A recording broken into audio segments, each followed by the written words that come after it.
Hi, my name is Steve McGinnis, and no, that's not me in the picture. What I want to talk about today is the Internet, in particular about identity on the Internet. It's something that we think is there, but really, as you'll see, it's not what it seems. I'll explain what I mean by this and go over some of the cool and interesting things being done in the space today.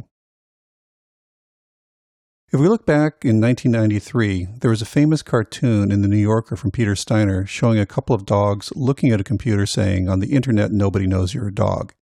And that really kind of captures the essence of the problem that we're grappling with some 26 years later. Notably, it highlights the problem of anonymity and the lack of identity standards on the Internet. One way to look at this is to realize that the Internet was really designed to let computers talk to one another, basically connecting through a series of network endpoints. Computers don't care if we pretend to be someone we're not, and frankly, they don't argue with us if we ask them to do something dishonest. This is where the problem lies. Today, when we try to confirm someone's identity on the Internet, we process a complex chain of documents and interactions. These documents and interactions are things that have literally been evolving since birth. If we look at the chart below, you'll see that in the beginning, as it were, you have the hospital, your parents, and you get a birth certificate. And from there, you can get a social security number and so on and so forth. But an interesting thing starts to happen.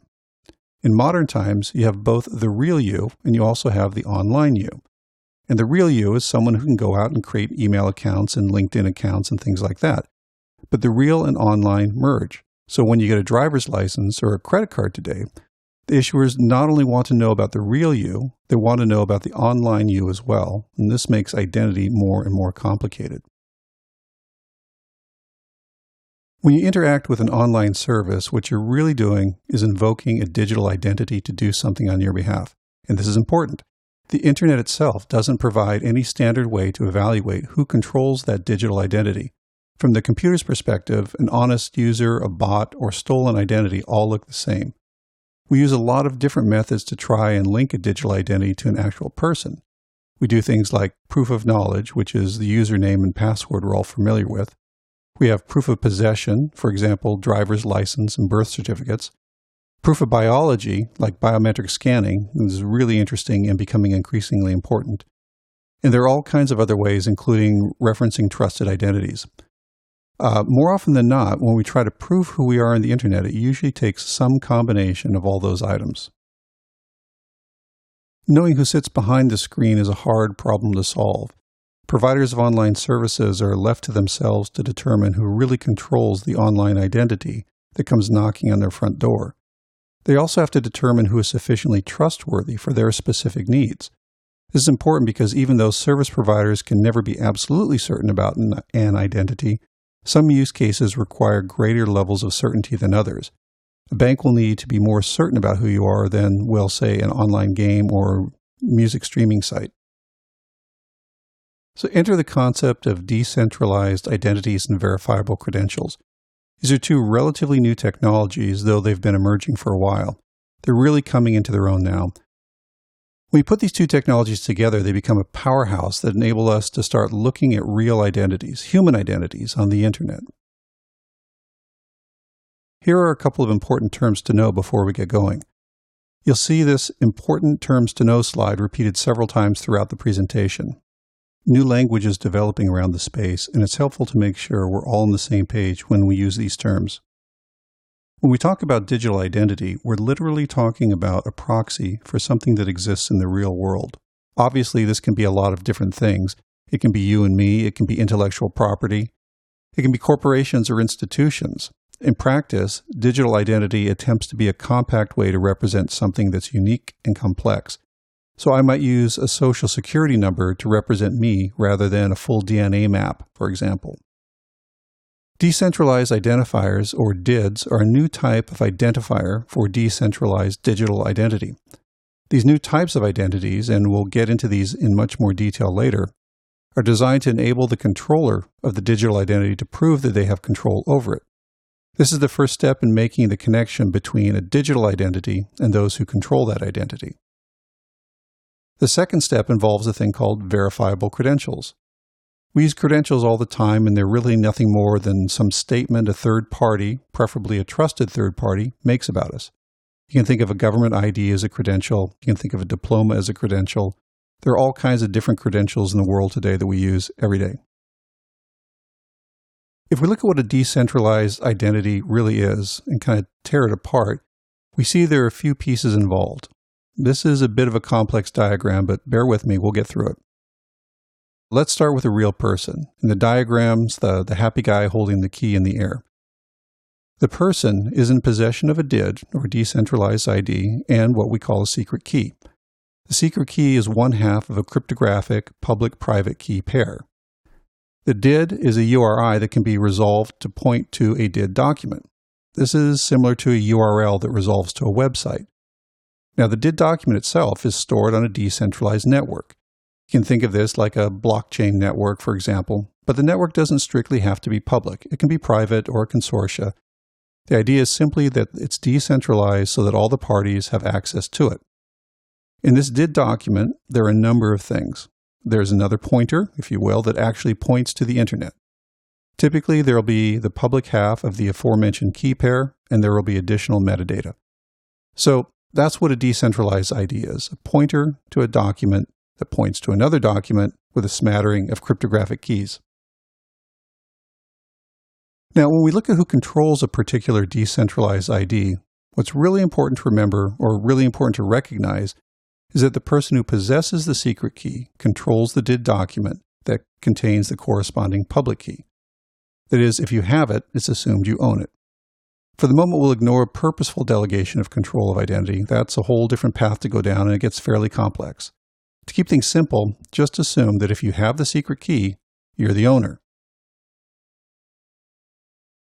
In reality, institutions rather than individuals will most likely be the ones publishing DID documents on the public ledger. This gives institutions a public face so others can more easily find them and interact with them. Individuals will typically use a technique called pairwise key exchange. It's a lighter weight protocol and would most often be used between individuals and between an individual and an institution. In the diagram here, you can see that our real person has established a key pair relationship with the company, and they also have a key pair relationship with the school. The company and the school, in turn, have key pair relationships with the public DID document. Best practice dictates that no PII or sensitive information should ever be part of a DID document, or otherwise written to a decentralized public network. This is super important. But it brings up the question, what good is a digital identity if it doesn't contain any information about the person? Well, first of all, eliminating PII helps prevent liability exposure. It reduces the possibility of unwanted releases of personal information into the wild, and generally puts more control of the information in the hands of the person the information is about. So there are a lot of good reasons not to store things on a public forum. Okay, it's safer not to publish the information, but then is it very useful? Well, verifiable credentials, which we touched on earlier, are the second half of the story. Verifiable credentials build on top of the trust afforded by decentralized identity and allow credential information or claims about an individual to be shared efficiently between parties in a controlled way that ensures the integrity of the information. We'll get into this in a lot more detail later. More important terms to know. With credentials, there are three components or three actors that are essential to the understanding of how credentials work. The first is called the credential issuer. This is typically going to be a company or government or institution, typically an organization that has established credibility in the world. Think in terms of a government or a university or a bank. Individuals themselves can be equally valid users if they choose to be, and if they have established a reputation within some domain, but will likely be a smaller component of the trust. The second actor is a credential holder. The credential holder is just what it sounds like. They're the ones who actually possess the credential. They also typically are the subject of the credential. So, for example, if my university issues me a credential saying that I graduated from their school, I would hold that credential and would also be the subject of the credential. The university would be the issuer.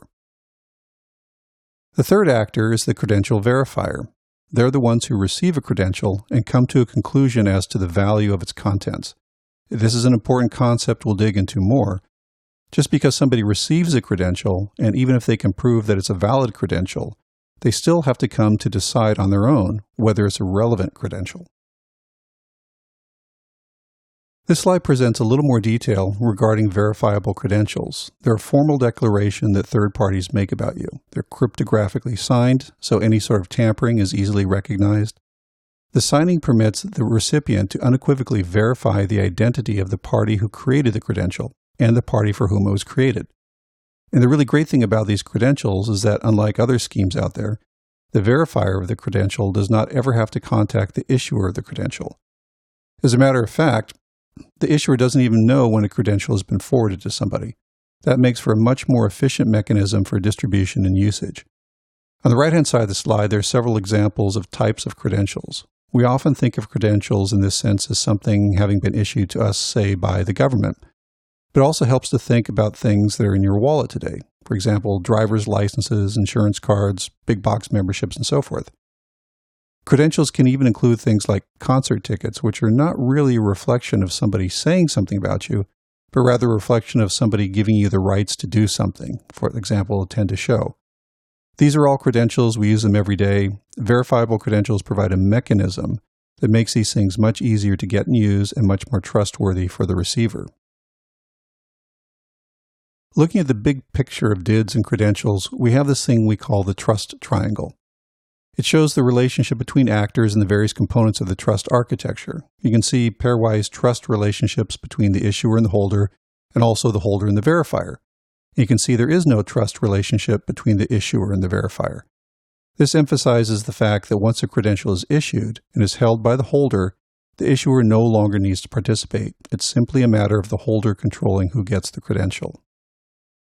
Now let's explore the concept of what we call identity over IP.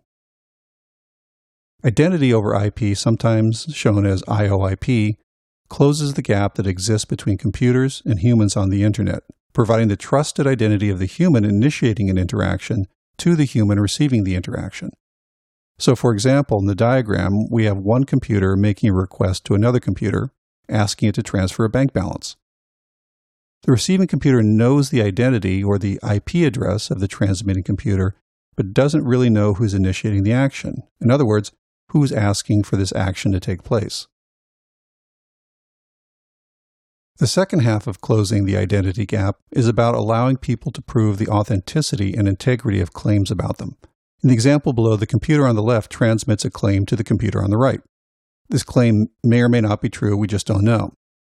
The computer on the right doesn't care if the claim is true or not, but the person on the right does. Verifiable credentials provide the means of proving to the human on the right the authority and integrity of the claims being made. All right, more terms. A decentralized identifier, as we talked about earlier, is really a pointer. We actually call it a uniform resource name, and you can see examples here. They're composed of three different parts. The scheme, that's where it says DID, the method, and the identifier. The DID document is the pair to the decentralized ID. And as we talked about before, it includes public keys and other information, but it also lists services. And these services are effectively what these methods do. So a service might be log me in, or it might be set up a communication link. Services are what gives the DID document actions. Here I'm going a little deeper into the details and showing some of the internals of the DID. If you look at the example up top where it says DID example 1234 and reference the adjacent DID document, which again is just a text document stored on a ledger, you can see within the JSON structure of the document, you see the matching ID. You can also see the public key, which is the public half of the symmetric key pair we talked about earlier. And down at the bottom, they're listed all the various services that the DID document supports. Looking at the credential document, again, also a document, but in this case, it's stored by the holder in a digital or cryptographic wallet or perhaps a hardware device. It's also perfectly fine for the issuer to store their own copy, but it's not necessary. This is where self-sovereignty clearly comes into play. As the subject of a credential, I'm not relying on a third party to hold information about me. I get to hold it, I get to control it, I get to decide when and how to share it. Looking at the process of how credentials are used, we start with credential issuance. Here you have an issuer. In this case, we're showing a university issuing a verifiable credential about a former student, and the fact that they graduated from the university. The issuer will go on to the public ledger and select a credential schema, one that represents a student graduating. Since this is a credential that the school will probably use all the time, they would most likely have it cached locally. Since it's standardized, other institutions can use the same format and easily understand the data it represents. The university takes the schema and populates it with data about the student. The data payload includes information about the schema itself and its version. It will include information about the issuer, in this case the university, as well as the subject and various other bits of information. The package will be encrypted and signed, and a copy sent to the subject who becomes the holder. The holder will store the credential in their digital wallet for later use. The university, as the issuer, can maintain a copy of the credential or not, it's up to them. But now the holder owns the credential, and they're the ones who control how it gets used going forward. Now let's say the holder wants to present the credential to a company to prove that they graduated. The holder will send a copy of the credential to the verifier. The verifier can look up the schema so they know the structure of the information that's coming to them, and they'll be able to verify the public key of the credential issuer. This allows them to know without a doubt the university who issued the credential. They'll also be able to verify that there's been no adulteration of the data between the time the credential is issued and the time the verifier received it. Again, all this can be known without the verifier ever having to contact the issuer. When we saw this slide before, we saw the person on the left asking for a bank transfer and the computer on the right saying, "Fine, but who are you?" Using DIDs, this turns into actually knowing who that person is by virtue of the key pairs held by each side. Each party unequivocally knows they're talking to the right person. In the second scenario, where the person on the left side made a claim about themselves and the person on the right says, "That's fine, but who says?"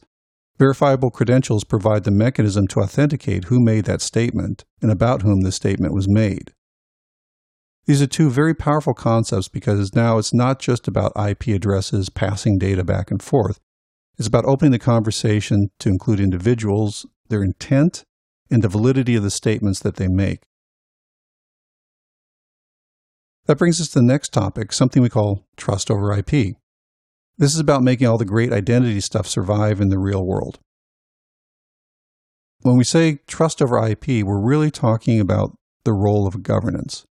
When we say trust, we're really talking about the combination of technology, reputation, and recourse. All these things are extremely important for sustaining a trust environment in the real world. Technology will only take you so far, reputation will only take you so far. And if and when all of those fail, there needs to be some means of recourse to set things right. The goal here is that by formally addressing each of these, we can construct the conditions that make dishonest behavior less advantageous. This won't eliminate dishonest behavior, but it sets the bar higher for those who are considering it. The trust over IP architectural stack spans technology, reputation, and recourse. The elements are not discrete, they somewhat overlap and blend into one another. All layers of the stack are considered living, while some of them are a little more mature than others. So at the bottom, the foundational technology layer is the W3C Internet standards and protocols. These are all things we've become familiar with since the late 90s, so TCP/IP, certificates, HTTPS, and so forth. On top of that, we begin to get into some new stuff. Layer 1 we call the DID-compatible network. Basically, this is the level at which we define the low-level standards and protocols that enable DID networks to talk to each other. For example, how a government DID network could talk to an industry DID network. Layer 2 addresses the DID communication protocols themselves. These are the standards and code implementations that facilitate the communication and activity on behalf of user agents. Next, in Layer 3, we get into the details of credential exchange. This layer squarely addresses the issue concerning the question, who says, and starts to systemically expose an understanding of who is reputable. The trust triangle strongly comes into play here.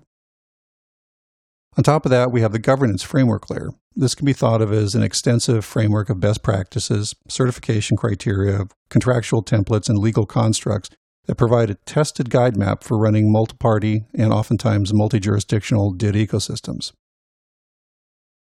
Finally, Level 5 addresses recourse. Recourse is always considered to be the last resort backstop for trust.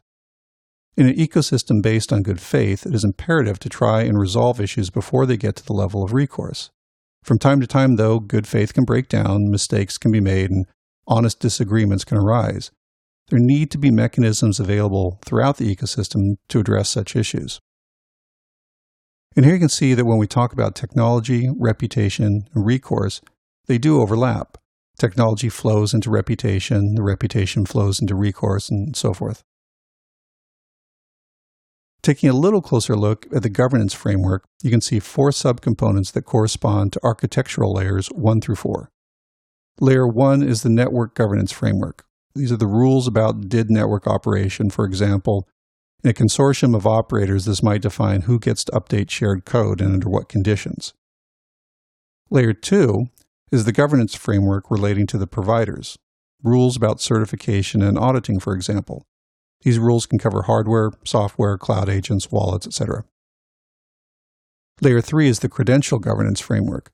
These are the policies for issuance and revocation of credentials that issuers are expected to adhere to. There can also be business model descriptions, frameworks surrounding liability, and even rules about third-party insurance to protect against intentional fraud, errors, and omissions. Finally, Layer 4 is the metasystem governance layer. This is the top level of governance that sets out standards, guidelines, and best practices. Let's look at how each aspect of the architecture contributes to making a trusted ecosystem, starting with technology. Technology is going to ensure that each party can trust that the other party is who they claim to be and no one else. Now, this is a little bit nuanced because there can certainly be pseudonymous relationships. So while I can know who I'm interacting with, I may not know their real-life persona or much in the way of information outside of my direct interactions with them. A credential verifier can trust that the subject of the credential is the person claiming to be the subject, that they're one and the same. This prevents somebody from presenting a credential that belongs to somebody else. A credential verifier can also trust that a credential they receive hasn't been modified by the holder or any intermediary since it was issued. And finally, the architecture is designed to be reputable, fault-tolerant, and resistant to centralized control. Looking at reputation's contribution to trust over IP, a credential verifier can evaluate the trustworthiness of the issuer itself based on their reputation. By knowing unequivocally who is making the claim, the verifier can make some evaluation and figure out whether they find that credential valuable or not. Reputation also enables a credential verifier to evaluate the credibility of the claims contained within the credential. By this I mean that if the verifier receives a credential issued by the state DMV, their evaluation of the claims may be significantly different than if the same credential were issued by the Sports Car Club Association, even if both are legitimate credential issuers. Reputation provides a level of assurance that the ecosystem itself is being operated fairly and by trustworthy actors. If you're working with an ecosystem that doesn't adhere to best practices and doesn't have certifications or strong governance, you can certainly still be successful, but you go into it with your eyes open. The reputation of software and hardware developed in accordance with or outside of standards and certifications is important, especially when it comes to things like secure hardware storage and digital wallets. You want to make sure you're not overlooking these manifestations of reputation as a critical factor of trust. Finally, recourse's contribution to trust. Recourse mechanisms should provide multiple avenues for resolving disagreement. They should operate at all levels of the organization. For example, to protect the DID network, a bad actor or poor performer might be removed from the network in a fraction of a second for doing something that goes against the governance rules. Afterwards, there might be an internal review to resolve the issue, and failing that, the issue could move to outside arbitration or even courts of law. Bad actors, careless participants, or even substandard performers can have an immediate and profound impact on a DID network. A lot of this can be mitigated through the governance framework by carving out provisions to permit certain parties to take decisive action. Bad things can propagate very quickly around the world, so you need to both have the recourse mechanisms in place that allow for fast action and mechanisms in place to reestablish normal operations. There's inherent complexity that comes with multi-party and multi-jurisdictional ecosystems. Things can get very convoluted, so you want to have multiple means of recourse throughout the ecosystem As much as possible, you also want to make sure that the ecosystems operate within jurisdictions that have strong and trusted legal systems. The last topic I want to talk about before we get into specific use cases is about network interoperability. There are three core concepts that we use to define interoperability. The first we call a peer net. A peer net is effectively everything we've been talking about so far. It's a domain-specific DID network ecosystem based on a ledger or group of ledgers and associated with a root DID namespace. The metasystem network can be thought of as a grouping of peer nets and potentially other metasystem networks in a recursive fashion. The metasystem network itself operates under its own root namespace. Tying the peers and metasystems together is the Decentralized DID Namespace Registry, or DDNR. It serves as a global namespace registration. The DDNR allows for discovery and access of the various peer nets and metasystems. This is similar to domain name registration, but decentralized. Here's an example. If you look at the graphic on the right, let's call this an energy market metasystem. The metasystem includes peer nets for banking, energy production, and the government. Each peer net has a certification level that the metasystem network recognizes, providing confidence of interoperability. Here we show level 1 and level 4 certification, which is wire level connection and governance. There might be other levels of certification required, but the idea is to have a standardized way to know that one peer net can interoperate with another peer net. As metasystems get larger and more complex, and especially when membership changes over time, operators might want to outsource some of the operational and maintenance activity. We foresee an identity utility service provider role emerging to address this need. This role can evolve new business models to support expanding ecosystems and offload the work of maintaining interconnectivity. Now let's take a look at a few use cases that tie all this together into concrete examples. This first use case is about applying for a job. The basic setup is that Alice was a student at Faber University and now wants to apply for a job at Acme Industries.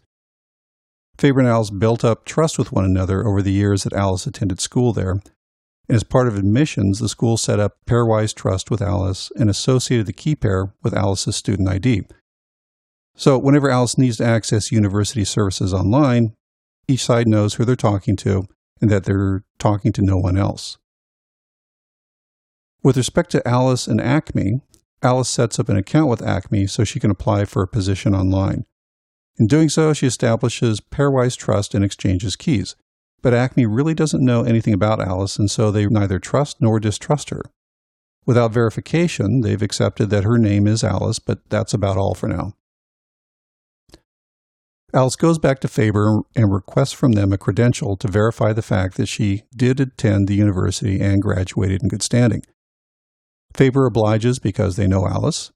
They provide her with a verifiable credential, which Alice then uploads to Acme Industries.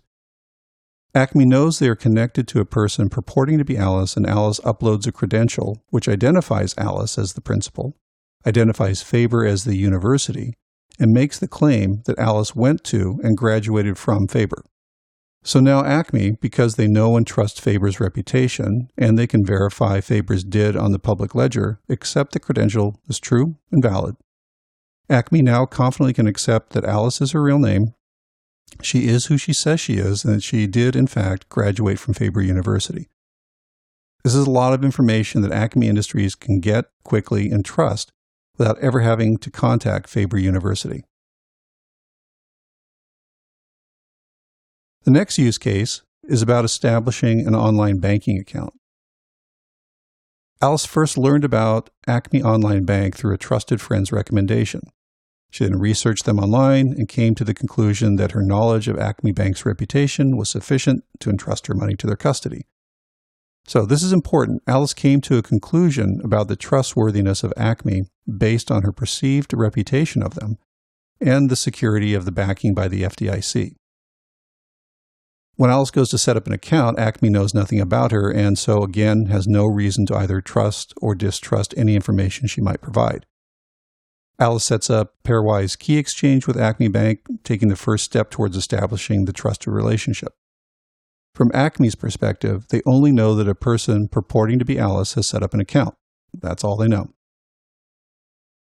Acme asks for additional information, and Alice provides additional credentials. She provides a credential from the DMV, she provides a credential from her credit card company, and she provides a credential from the local credit union.